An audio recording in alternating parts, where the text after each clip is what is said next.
Just have a seat and the doctor will grab you when he's ready. 2015?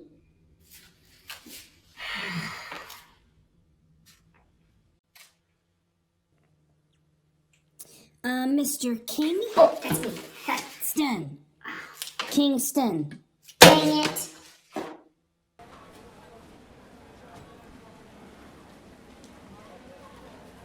Now serving number 456.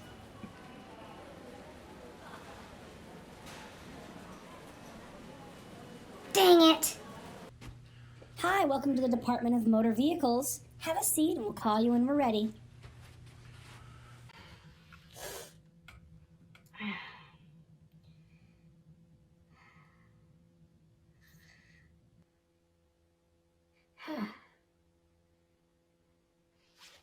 Is it my turn yet? Sorry, sir, there are still 2 more people in front of you. Dang it. The next day.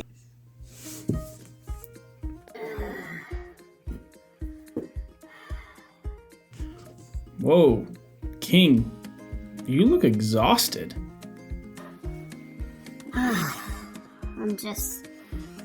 I'm so tired. What happened?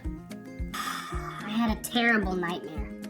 Everywhere I go, I was just waiting and waiting and waiting. It was terrifying. When I woke up, I was praying about it.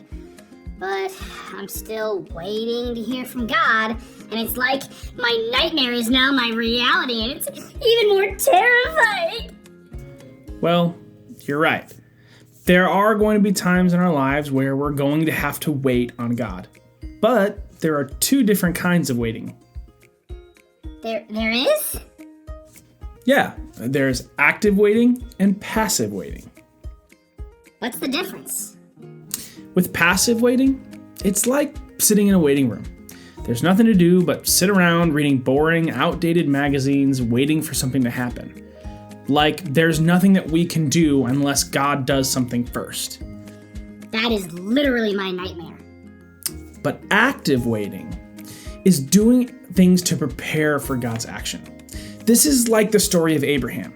God promised Abraham that he was going to make him into a great nation, and Abraham believed him. But while he was waiting for that to come true, Abraham trusted God in all of his commands. He traveled away from his home. He faced many trials along the way. Even after God gave him a son in his old age, he trusted God enough to follow his command, even if that command was to sacrifice Isaac.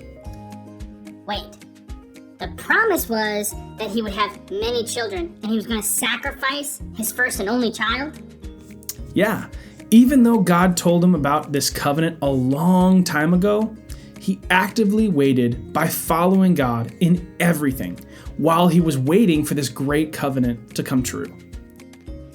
Isn't Abraham the one guy that had a child with someone else because he didn't trust God to fulfill that promise? Yeah, you're right. Abraham, he tried to take God's promise and make it happen in the way that he saw fit. But that's not what God had promised. You see, it was from then on that he realized God has the perfect timing, that he was going to have to wait on God. In our passage from Hebrews 6, he talked about how blessed Abraham was in the waiting, but that blessing only came after he offered Isaac as a sacrifice. So what you're saying is, if God is going to fulfill something in my life, I have to sacrifice it. No, that's not what I'm saying. Although, you might need to be willing to, but that's for another story. What I'm saying is that sometimes we are waiting for God to do the work in our lives. Sometimes that work is to help control the chaos, the storms that are all around us. But we shouldn't sit like we would in a waiting room, sitting on our hands waiting for God to do something.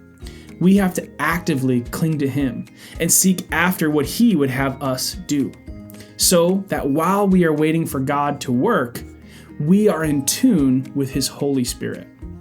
Oh, okay. That's helpful, but how do I do that?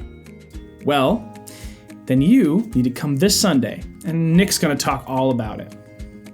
Who is this Nick guy that everybody keeps talking about? Well, that's a different conversation altogether. And that's all the time we've got for this week. I love you guys, and I'll see you next week. Bye now.